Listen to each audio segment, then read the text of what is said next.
Bonjour à tous et à toutes. Un grand merci pour votre présence sur le stand des CHU à Santexpo. On est là pour vous présenter aujourd'hui la première matinée qui est consacrée à la responsabilité sociale et environnementale des CHU et des innovations qui ont eu lieu dans nos établissements depuis maintenant plusieurs années, et on est très fiers de vous les présenter aujourd'hui. On est accompagné pour ça d'intervenants que vous allez découvrir au cours de ces deux premières tables rondes. Elles dureront chacune 45 minutes. Je voulais remercier très sincèrement nos intervenants d'avoir consacré leur temps à la matinée d'aujourd'hui. Et on va sans tarder démarrer par un éclairage européen sur nos initiatives. Vous savez que le salon Santexpo est placé sous le signe de l'Europe et les CHU ont voulu mettre en regard leurs innovations des regards européens. Et on accueille avec un immense plaisir Charlotte Desterbeck, qui est enseignante-chercheur à l'Université catholique de Louvain et qui va nous présenter l'exemple de la Belgique pour démarrer notre table ronde. Et puis ensuite, vous aurez 4 belles initiatives de l'ECHU. Et puis nous terminerons par la NHS britannique avec Sarah. Un grand merci à tous et à très vite. Bonjour à tous et à toutes, Charlotte Desterbeck, assistante d'enseignement et de recherche à la Faculté de santé publique et à l'Institut de recherche santé et société à l'Université catholique de Louvain en Belgique. Et donc je suis ici pour vous présenter l'impact de l'engagement de la Belgique au programme de santé de la COP26. Donc, pour vous situer, en Belgique, on a 3 niveaux de pouvoir. Le fédéral, le communautaire et le régional. Et ces 3 niveaux sont compétents pour des matières relatives au secteur de la santé. Et pour s'engager au programme de la santé de la COP26, ces 3 niveaux ont collaboré et ont pu signer en novembre 2021 leur engagement. Et donc, pour mener à bien cet engagement qui se scinde entre 2 volets, le volet système de santé résilient au changement climatique et le système de santé durable à faible émission carbone. Aujourd'hui, je vais vous présenter ce deuxième aspect. Pour réduire ses émissions carbone, la Belgique a décidé de développer un 3e plan d'action environnement-santé. Celui-ci devrait permettre d'identifier tant les outils nécessaires pour calculer les émissions carbone du secteur de la santé, mais aussi quantifier ces émissions carbone. Alors, l'objectif du plan d'action, c'est aussi de créer un groupe de travail qui va chercher premièrement à identifier les initiatives existantes. Donc, en Belgique, il y a très peu d'informations sur ce qui est déjà réalisé au terrain. Ça ne veut pas dire qu'il n'y a rien qui se passe, mais c'est juste que c'est très peu diffusé. Et donc, la première étape, c'est d'identifier ce qui existe déjà. Et puis ensuite, identifier ce qu'on peut faire pour justement réduire les émissions carbone. Alors, ensuite, en s'engageant dans le programme de santé de la COP26, la Belgique, elle a accès à une communauté naissance entre pays européens engagés. Donc, il y a 9 pays au total. Et donc, l'OMS Europe soutient la formation de cette communauté pour favoriser les échanges de pratiques entre les pays européens engagés afin que chacun avance plus ou moins à la même vitesse.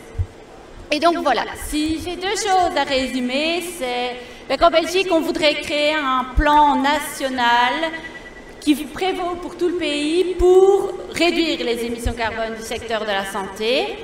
Et qu'on a pu, grâce à l'engagement à la COP26, accéder à une communauté naissante de pays européens engagés.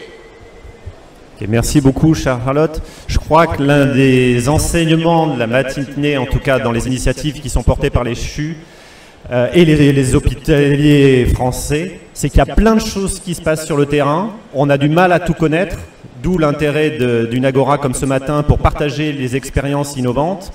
Et puis on voit que ça résonne avec l'exemple belge, qui cherche lui d'abord à identifier ce qui se passe de bien avant d'en faire un plan national. Et on verra que nous, ce qui nous manque probablement en France, c'est moins la connaissance des initiatives de terrain qu'un plan un peu global qui nous coordonne en la matière pour qu'on avance, on va dire, en ordre de marche plus groupé. Voilà. On accueille juste après vous, puis on aura l'occasion de revenir sur votre exemple européen et la dynamique entre les 9 pays que vous avez mentionnés, pour accueillir Mathias Didier, qui va nous parler de la politique bas carbone de la PHP, qui est un des exemples de ce que l'on peut faire dans nos établissements de vertueux pour diminuer notre empreinte. Bonjour à tous, Mathias Didier, donc directeur de projet développement durable au siège de la PHP. On accompagne le déploiement d'actions développement durable au sein de nos établissements en soutien des référents développement durable sur site. Pour rebondir sur ce que disait Charlotte, la réalité c'est qu'on a un vrai manque de data, de connaissances sur le sujet, et donc c'est ça ce côté faire PHP. C'est-à-dire qu'avant de construire un plan d'action, c'est ce que disait Frédéric, il faut avoir un état des lieux précis de nos émissions. C'est pour ça que la PHP s'est engagée dans la mesure de l'empreinte carbone de l'ensemble de ses activités et de ses établissements. Sur une année de référence 2019, je vois que le slide n'est pas passé. Si on peut nous passer, si on peut passer le slide. On a une slide par personne, ce serait quand même dommage de ne pas l'avoir. Parce que la PHP, c'est plus de 90 000 personnes, 39 établissements. On avait la nécessité d'avoir une approche cohérente, structurée, mobilisatrice, mais aussi facilitatrice. C'est un sujet dense, complexe, sur lequel il faut accompagner les établissements.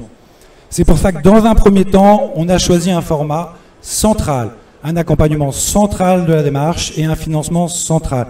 L'objectif, c'était de gommer les hétérogénéités possibles sur le financement et d'avoir une timeline et une méthodologie partagée. Parce que dans un bilan en carbone, le nerf de la guerre, c'est la collecte de la donnée.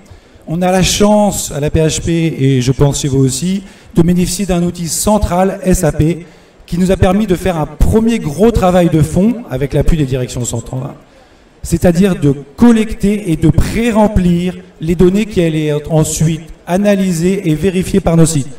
Ça nous permettait de préserver du temps intellectuel de nos agents sur la collecte pour le concentrer plutôt sur la réalisation des plans d'action qui allaient en sortir. Et puis parce que c'est un sujet sur lequel il faut mobiliser, accompagner et toujours revenir, on a choisi un accompagnement méthodologique de proximité, on va dire ça comme ça, avec des réunions de lancement, des réunions intermédiaires, des réunions de conclusion, un FAQ diffusé chaque semaine et des hotlines téléphoniques. On a eu régulièrement plus de 20 personnes connectées. Donc des experts du sujet aujourd'hui à l'AP. Au-delà du format central qui nous garantissait un déploiement homogène, on a eu l'envie d'avoir une photographie représentative de ce qu'est la PHP. Aujourd'hui, si on s'était contenté du scope dit réglementaire, le fameux BGS, le scope 1 et 2 qui se concentre sur, en gros, l'énergie consommée, directe et indirecte, on aurait eu moins de 20% de nos émissions. Notre volonté, c'était que ce travail, dense et complexe, il soit utile à tous. Et pour que ce soit utile et pertinent, il fallait couvrir la globalité de notre périmètre d'activité. D'où la nécessité d'intégrer ce fameux scope 3 qui inclut l'ensemble des achats, les immobilisations, les déplacements visiteurs, les déplacements professionnels, les déplacements de nos agents, etc., etc. Mais parce qu'avoir le bon périmètre n'est pas tout, il faut aussi avoir une vision pertinente et réaliste de notre activité. On n'était pas foncièrement satisfait du cadre proposé par le bilan carbone normal, donc on s'est positionné avec notre prestataire, Climatmundi, sur une approche spécifique au secteur de la santé. Donc isoler notamment les achats de médicaments, dispositifs médicaux, évidemment gaz anesthésique et tout ce qui est usage unique à destination du soin, les blouses, ciseaux, masques, etc. C'était une volonté pour nous d'avoir du coup une photographie réaliste de ce qu'est notre activité. Et puis parce que finalement ça ne suffisait pas d'avoir cette vision à grosse maille, on travaille avec la commission médicale d'établissement sur la réalisation de bilan carbone de parcours patient. C'est-à-dire décomposer le parcours d'un patient sur notre hôpital, sur une maladie chronique, sur une chirurgie ambulatoire, une chirurgie lourde, et mesurer les émissions de CO2 associées à chaque segment, ce qui va nous permettre à terme de reconstituer une multitude de parcours. L'idée, c'est vraiment de pouvoir impliquer nos professionnels sur des leviers opérationnels. Et puis last but not least, je vous communique du coup le chiffre, le résultat aujourd'hui du bilan carbone consolidé de la PHP sur le périmètre de 6 groupes hospitaliers, donc 1 86 000 tonnes. Et ce qui est intéressant, c'est que vous pouvez voir que la répartition, et on rejoint les conclusions du Shift, les approches NHS et l'ensemble des acteurs, on a une proportion du soin dans nos établissements, des émissions de CO2 associées aux soins qui sont très importantes. C'est presque 60% de nos émissions, donc qui regroupent, je le rappelle, médicaments, dispositifs médicaux, gaz anesthésiques, usage unique à destination du soin. Les médicaments à eux seuls représentent 46%, donc on est en droite ligne avec les autres chiffres communiqués par les autres acteurs, mais ce qui nous laisse à penser qu'on a des marges de manœuvre évidemment sur ce chantier, aussi bien en interne sur notre chaîne logistique, sur le travail autour de la juste prescription, mais également avec les industriels sur la nécessité pour nous de mieux connaître notamment les analyses de cycle de vie de ces produits-là. Je terminerai juste en disant que ce n'est pas le seul sujet. Il y a évidemment l'énergie. Et à la PHP, on a découvert aussi que les déplacements domicile-travail, on est en Ile-de-France, avec un réseau très dense de transports en commun, ça n'exonère pas la PHP d'une réflexion sur les déplacements domicile-travail qui sont fondamentaux. Donc si j'ai un message à emporter, c'est que cette démarche, elle a 2 mérites. C'est d'avoir déjà un état des lieux plus précis de où sont positionnées nos émissions de CO2, et c'est pas neutre, hein. Et ensuite, c'est une démarche qui est très mobilisatrice. Par essence transversale, on va aller interroger l'ensemble des directions de chaque établissement. Donc on va pouvoir associer énormément de communautés. Les pharmaciens, les médecins, les soignants, les agents administratifs, etc. etc. Donc n'hésitez pas à y aller. Comme l'a rappelé le Shift, on a besoin de données, on a besoin de mieux connaître notre secteur sur les émissions de CO2. Donc n'hésitez pas. Un grand merci, Mathias. Je vais te demander de récupérer et de accueillir les 2 suivants intervenants. On va accueillir Stéphanie Geyer du CHU de Nancy qui va nous parler des achats. Si on a choisi de vous présenter les choses dans cet ordre-là, c'est justement pour vous redonner les grands ordres de grandeur. Dans les bilans carbone en santé aujourd'hui, 80% des bilans carbone santé des grands établissements hospitaliers, comme des petits du reste, c'est 80-20-20. Avec 80 sur le scope 3. Donc le scope 3, c'est tout ce que nous générons en dehors de nos établissements. Et parmi les bilans carbone globaux, une majorité, aux alentours de 50% de ces empreintes carbone sont liées en fait aux achats. D'où l'importance, Stéphanie, que tu nous précises quelles sont les politiques d'achat responsable que les CHU ont commencé à mettre en place pour justement attaquer la question de l'empreinte environnementale et de l'empreinte carbone des établissements par l'ordre de priorité. Bonjour, donc je suis Stéphanie Geyer, directrice achat logistique au CHRU de Nancy. Je coordonne également la commission achat logistique de la conférence des CHU. Et puis avec le RESA, on est en train de lancer un groupe d'études et de benchmark sur les achats responsables et sur la labellisation relation acheteur-fournisseur responsable. Donc ce que je voulais dire, c'est que les achats, c'est un formidable levier pour faire de la RSE dans un établissement de santé. Parce que, comme l'a dit le collègue, c'est d'abord la juste prescription, le juste besoin. Donc ça, c'est les fondamentaux de l'achat, comment bien acheter. Et avec l'angle RSE, on est beaucoup plus, on a l'attention qui est beaucoup plus présente de la part de nos prescripteurs. On ne parle pas d'économie, on parle de juste besoin et de faire le bon achat en mesurant son empreinte, son impact sur l'environnement, sur toute la chaîne, sur les acteurs locaux. Donc c'est, en tant que direction achat, à nous d'éclairer les prescripteurs sur comment l'achat se fait, où il se fait, quelles conséquences il a en termes de consommation, de déchets, de logistique. Donc ça, c'est donc de nouvelles approches qu'il faut qu'on développe avec l'ensemble de la communauté hospitalière. Donc à nous d'aller identifier tous les impacts de la prescription jusqu'aux déchets à la fin de vie du produit ou de l'équipement qu'on a acquis. C'est aussi travailler de manière très directe avec les fournisseurs. Donc c'est tout l'engagement de la charte relation acheteur-fournisseur responsable. Donc un dialogue constructif. On a vu toute son importance dans la gestion de crise, construire des relations durables, pérennes, transparentes avec les fournisseurs, nous leur dire nos attentes pouvoir influer sur la façon dont les fournisseurs nous proposent leurs produits, à la fois en termes de contenu, en termes d'emballage, en termes de logistique associée. À nous aussi de travailler, notamment sur nos territoires, avec les GHT, sur une meilleure homogénéisation du besoin, une meilleure gestion logistique, une meilleure approche de l'ensemble des filières, de tri, de stockage, de livraison jusqu'au consommateur. Donc voilà, ça c'est aussi l'enjeu d'une direction logistique, au-delà des achats responsables.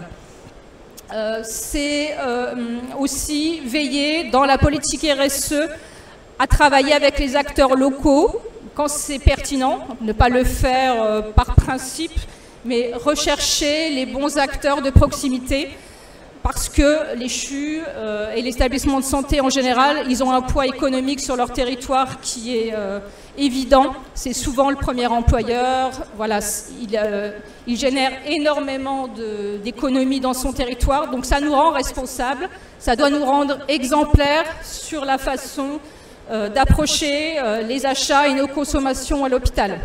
Et on a surtout, et c'est relativement récent, une vraie demande de notre communauté hospitalière, des soignants, des différents acteurs de l'hôpital pour mieux acheter. Voilà.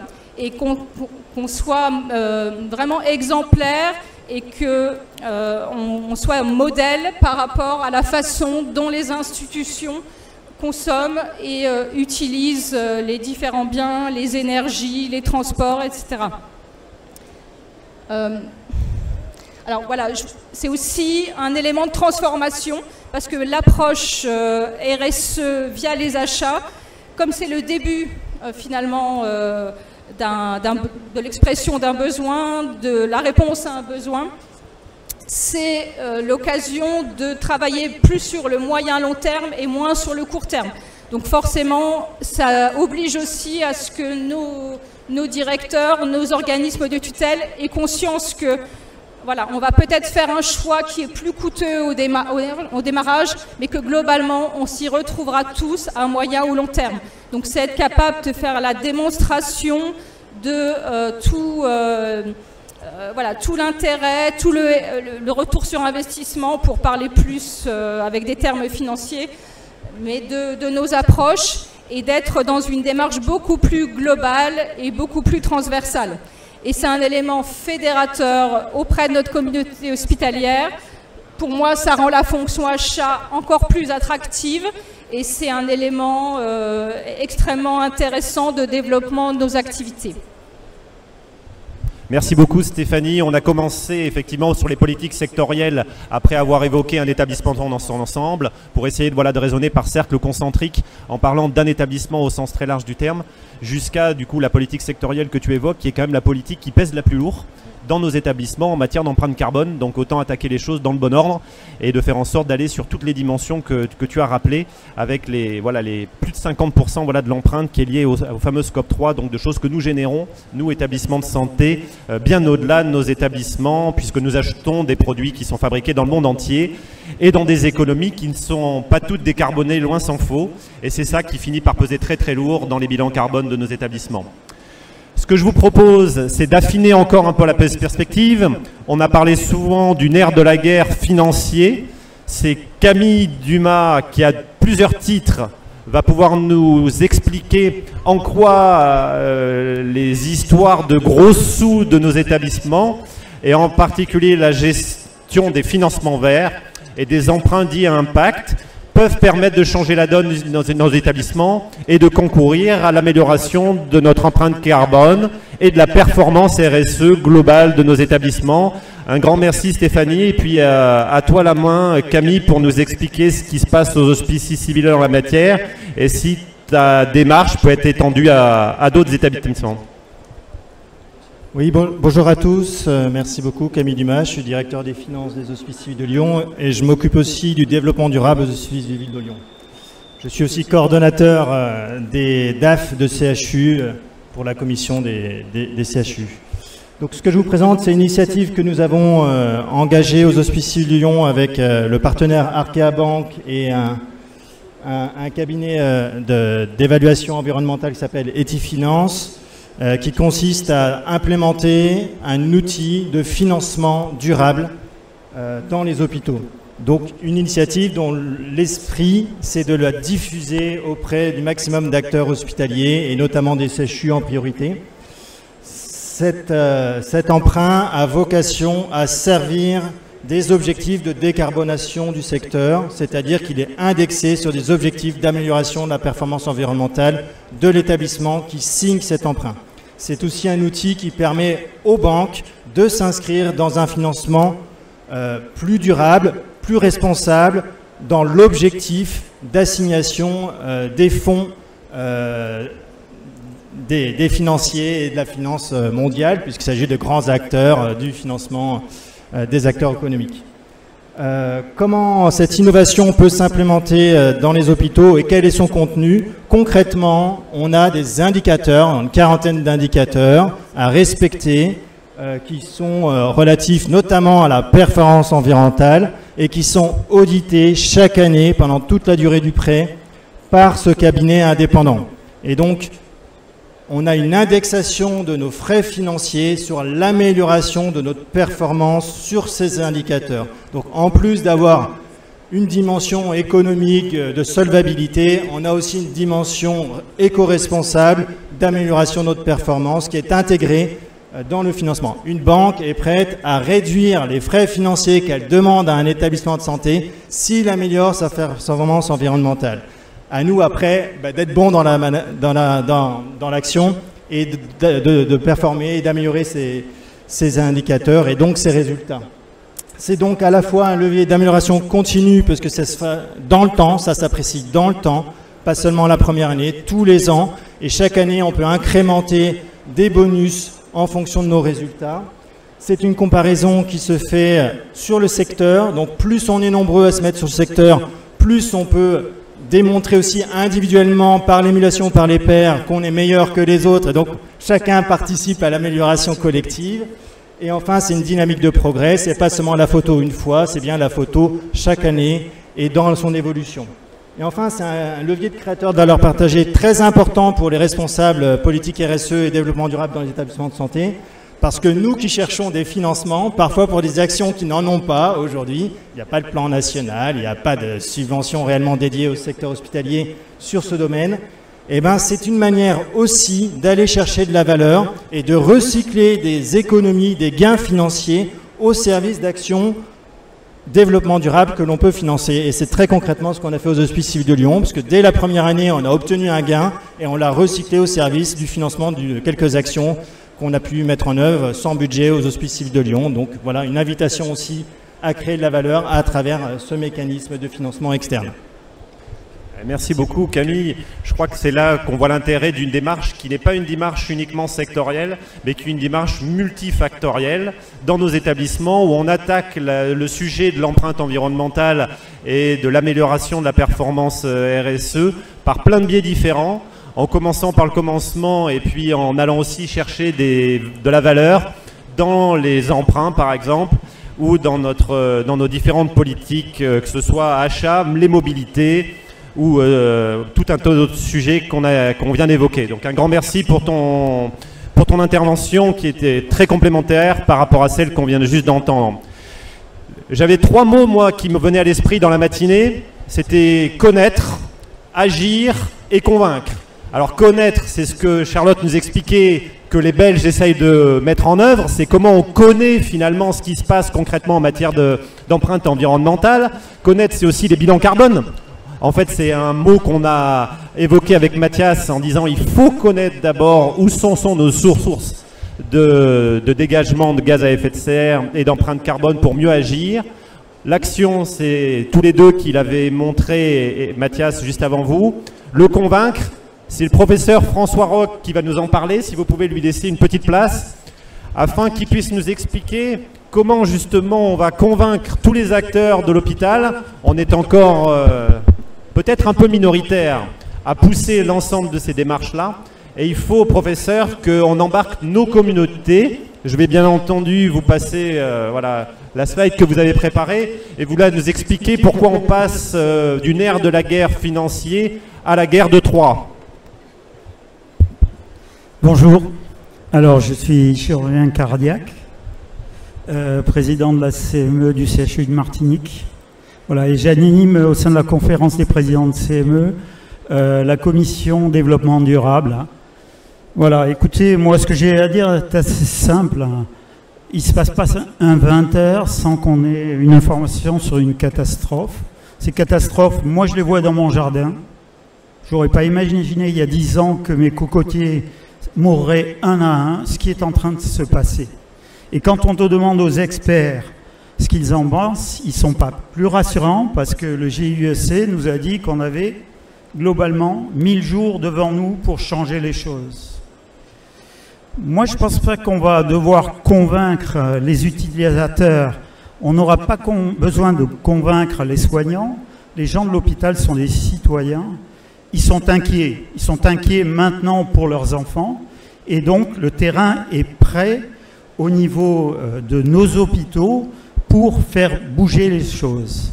Quand on regarde ce que ça représente, on a 1,2 million d'agents hospitaliers en France. On a 2,5 millions de personnes qui sont employées dans la santé. C'est un levier considérable. On représente 8% des émissions de gaz à effet de serre. Donc, si on peut mobiliser, on a la possibilité d'avoir un levier considérable. Il faut absolument y aller. La question, c'est la méthode. Bon, on pourrait penser à une méthode chinoise qui impose d'en haut les choses. Ça ne marche pas en France. Aujourd'hui, l'une des idées qui me paraît importante, c'est d'être capable de trouver un corpus des associations. Je pense par exemple à l'Association française des directeurs de soins, les conférences des présidents de CME, conférences des DG, conférences des doyens, la Fédération hospitalière de France, le Collège des ARS, bref, mettre un corpus de professionnels qui soit entre les experts et l'État d'un côté et l'hôpital de l'autre. On peut avoir une action qui peut être une action top-down ou une action bottom-up. Top-down, parce que maintenant les experts nous ont dit ce qu'il faut faire. On sait point par point. La FHF nous a donné 50 actions à mettre en place. Le Shift Project nous a fait un bouquin. Qui a lu le livre du Shift Project? Bon, on est tous. Le problème, c'est que là, on est déjà tous convaincus. C'est ça qui est un problème. Bon, il en faudrait un peu plus, ils ne viennent pas. Bon, tant pis, ils ratent quelque chose. Bon, les experts nous ont dit exactement ce qu'il faut faire. Nous, ce qu'on peut faire au corpus des professionnels, c'est de faire rentrer les sujets et les actions immédiatement dans l'hôpital. C'est pour ça que j'ai utilisé le thème du cheval de Troie, parce que je pense qu'on peut faire rentrer à l'intérieur, pas pour faire la guerre aux soignants, les soignants ils sont convaincus, mais c'est pour terrasser un hôpital qui est un hôpital trop carronné. Je pense sincèrement que nos projets d'établissement, nos projets médicaux, nos projets médico-soignants, nos œuvres sociales, on peut les mettre en action de manière immédiate. Ce que peut faire le corpus aussi, c'est le lien entre nous. Si les DASRI, c'est à l'hôpital Cholet, il faut aller à l'hôpital de Chaussée, voir comment ils font, il faut prendre immédiatement le truc. Si le meilleur bloc, Green Bloc, il est à Toulouse, on va l'attraper. Si les meilleurs anesthésistes en matière de développement durable, ils sont à Strasbourg, on va les chercher. Et on diffuse immédiatement auprès de l'ensemble des communautés hospitalières les méthodes de nos experts locaux. Ensuite, je pense qu'il y a du bottom-up, c'est-à-dire qu'il y a un certain nombre de sujets qu'on peut remonter aux experts. Moi, quand j'ai lu le rapport du Shift, il y a une ou deux idées qui m'ont paru manquer. Donc je pense que du terrain doit pouvoir venir quelque chose qui soit utilisé par les acteurs. Et en plus, agir sur l'État. On peut lui dire, mon coco, c'est bien joli, hein, ton affaire, là. Et si on est un certain nombre, on arrivera à le lui dire, de manière peut-être un peu plus polie que ce que je viens de dire, mais on arrivera à le lui dire. S'il n'y a pas d'innovation réglementaire à mettre immédiatement en route pour pouvoir passer de l'usage unique au restérilisable, hein, enlever tout ce qui est impact carbone qui nous est gentiment proposé par nos industriels, on n'y arrivera pas. Donc je pense sincèrement qu'on a une possibilité d'agir dans l'autre sens.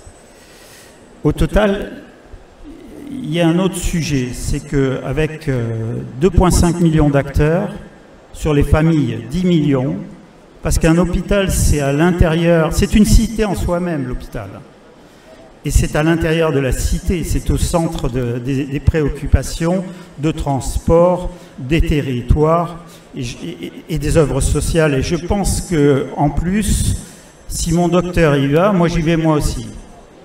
Et puis on ne peut pas être un acteur dans l'hôpital qui fait la promotion de l'amélioration du bilan carbone de son hôpital sans faire la même chose dans la famille. Donc je pense véritablement qu'on a un rôle absolument fondamental et on peut vaincre toutes les armées du monde, sauf une idée quand l'heure est venue. Je pense qu'aujourd'hui, l'heure est venue, c'est Victor Hugo qui disait ça, parce que les experts nous ont dit ce qu'il faut faire, et les gens en bas sont préparés à le faire. Merci. Merci beaucoup, professeur. Je pense que c'est un message totalement salutaire. Effectivement, vous prêchez des convaincus ici, mais je rappelle que nous sommes en live, devant plein de monde par ailleurs que nous ne voyons pas, et qui ont besoin de temps en temps d'entendre des voix qui montrent que les communautés médicales que vous représentez aujourd'hui, mais l'ensemble des acteurs hospitaliers sont déterminés dans ce mouvement-là, qu'on va tous y arriver ensemble et qu'on fait d'abord confiance aux acteurs locaux. Je pense que c'est ça le sujet. N'attendons pas qu'on nous dise comment, etc., etc. Effectivement, les guidelines sont connus. Les bilans carbone de la santé, ils se ressemblent tous aujourd'hui, donc on sait par où il faut attaquer le sujet. On sait qu'il faut le faire d'ailleurs de plein de façons différentes, c'est ce qu'on a vu ce matin. Donc n'attendons pas une hypothétique réglementation verte qui ne manquera pas de tomber pour agir. Et soyons innovants comme les CHU le font, comme les hôpitaux référents le font. Je fais un petit teasing, il y a une très belle conférence cet après-midi sur l'usage unique. Il faut y aller, vous verrez qu'il y a des exemples partout en France sur le monde hospitalier qui prennent des initiatives pour justement limiter l'empreinte de nos établissements. Donc merci beaucoup pour votre message particulièrement important. On va terminer avec un exemple britannique. Les Britanniques ont pris de l'avance. Une fois n'est pas coutume. Habituellement, on est quand même compétitif. Là, ils ont pris de l'avance. Sarah, il va falloir nous expliquer pourquoi ils ont pris de l'avance sans nous rendre jaloux en nous disant ce qui ne marche pas bien aussi. Bonjour à tous, je m'appelle Sarah Wanon, je suis une des responsables du programme Greener NHS en Angleterre et c'est vraiment génial d'écouter tous mes collègues aujourd'hui dans cette table ronde et puis de voir qu'on n'est plus seul. Hein. Il y a un an en Angleterre, on disait on est le premier système de santé à s'être engagé à atteindre net zéro carbone, mais aujourd'hui quand j'entends tous mes collègues sur cette table ronde, je suis vraiment contente de voir qu'on n'est plus seul.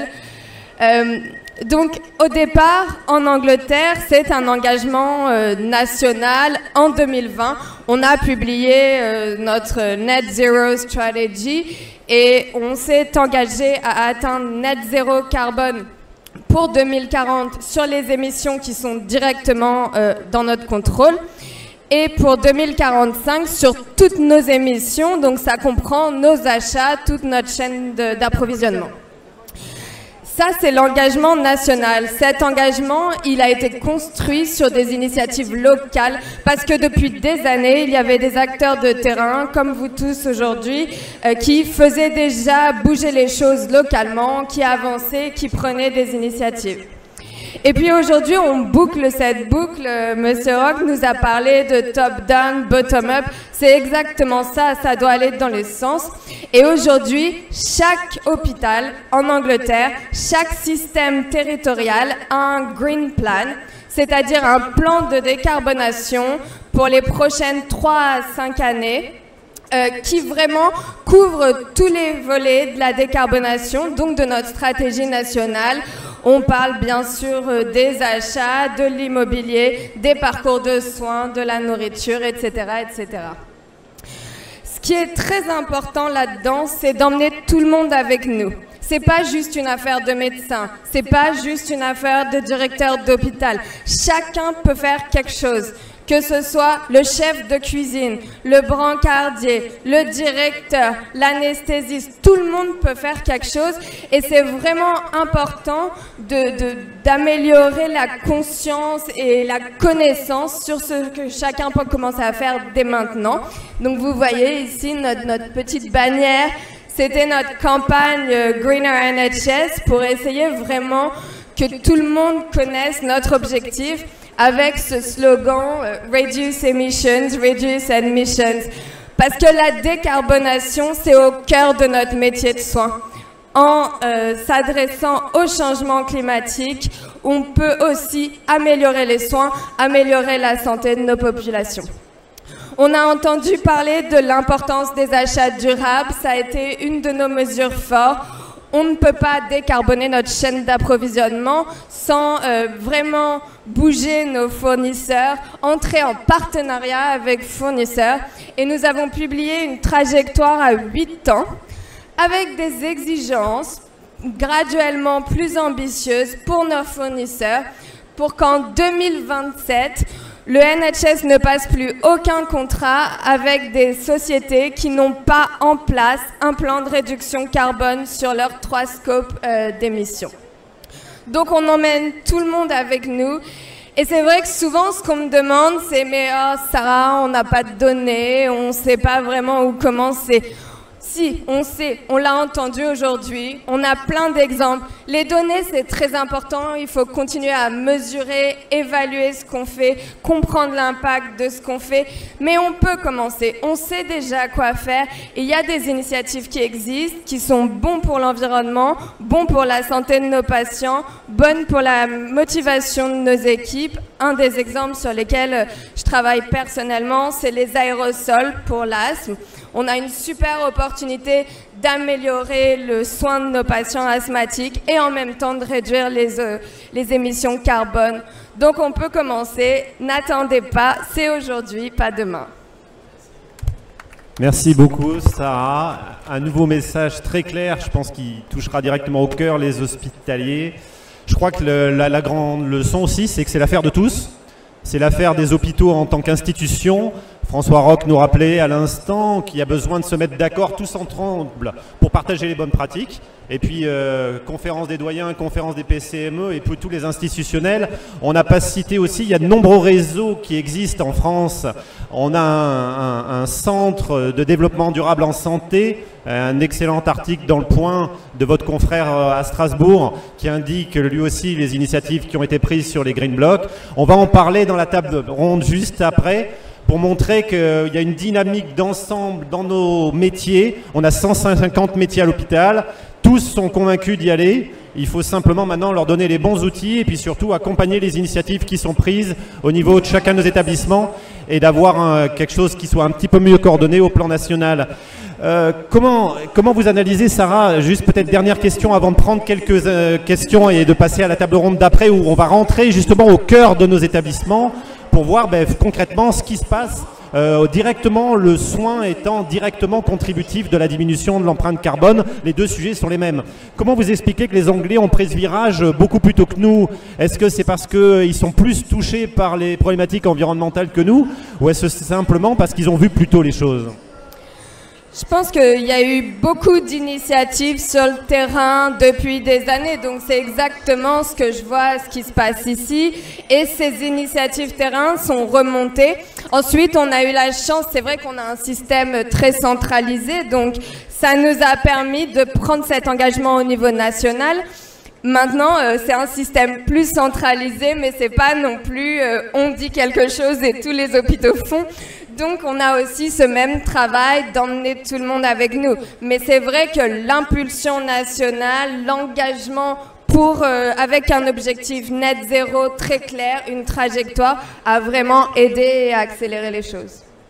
Je pense que concrètement, c'est un peu ce qui manque ici aujourd'hui. Il faut qu'on soit plus proactif. Moi, à titre personnel, j'étais assez surpris. On a eu une campagne présidentielle.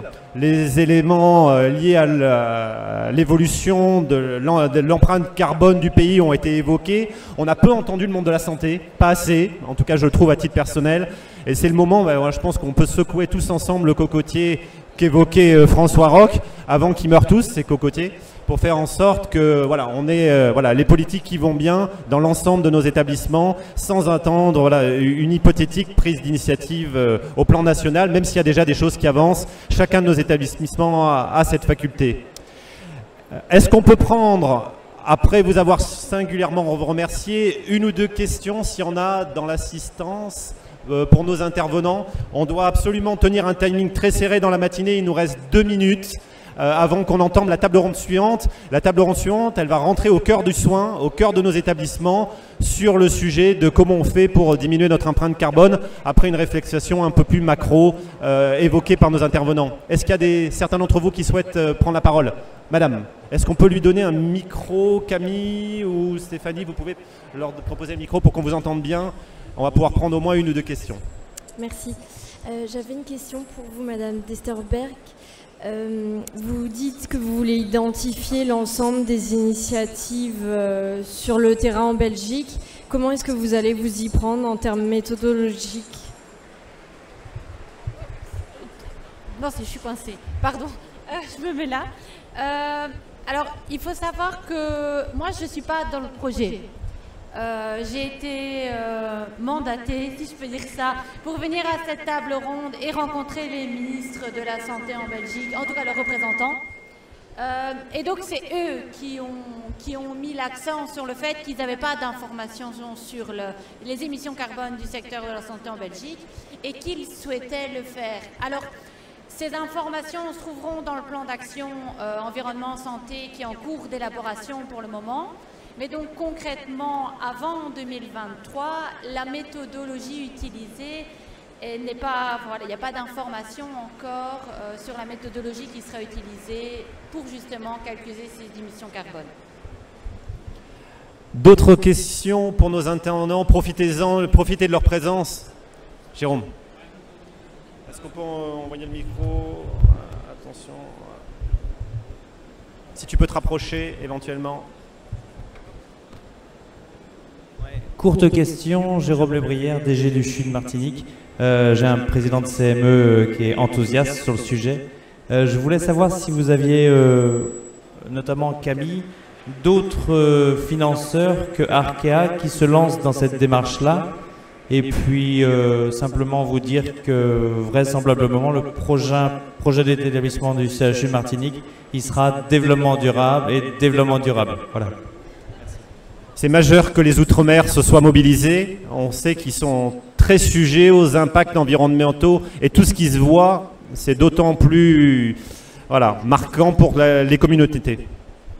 Oui, une réponse très rapide. Ce n'est pas la seule banque qui propose ce type de prêt. Il y en a d'autres qui se mettent sur ce type de produits. C'est des produits très connus dans les finances, mais qui n'est pas déployés dans le système de santé. Ça existe aussi pour les collectivités territoriales et pour les entreprises, mais il n'y a pas qu'Arkea concrètement. À peu près toutes les banques s'y mettent. Est-ce qu'il y a encore d'autres questions? Je pense qu'en tout cas, la question du financement vert est une question énorme. On sait qu'au niveau mondial, il y a aussi un enjeu à ce qu'on arrête de financer des projets hyper denses en carbone. C'est aussi un enjeu de la finance mondiale, ça nous échappe assez largement, mais je pense que de montrer qu'on peut mieux utiliser, quitte à réduire un peu les marges bancaires pour financer en fait les hôpitaux plutôt qu'à financer des grandes multinationales d'extraction minière, je pense qu'on s'en porterait pas plus mal. Voilà, mais c'est un petit message subliminal et on peut bien vivre en étant banquier sans financer des projets à très fort impact carbone. Est-ce que... Oui, madame. Dernière question et après on passe à la table ronde suivante. Ne partez pas, on va apprendre encore plein de choses. Oui, du coup, est-ce que... c'est très désagréable. Je m'appelle Camille Devroat. J'étais responsable des services techniques sur 2 centres hospitaliers. du sud d'Aveyron et je viens d'intégrer la NANAP dans le pôle Limo et RSE. Et la question est, est-ce qu'il ne peut pas y avoir un engagement des CHU et de la rencontre des CHU sur le plan santé qui a été, en tout cas, dans lequel beaucoup de pays européens se sont engagés lors de la COP26, sauf la France.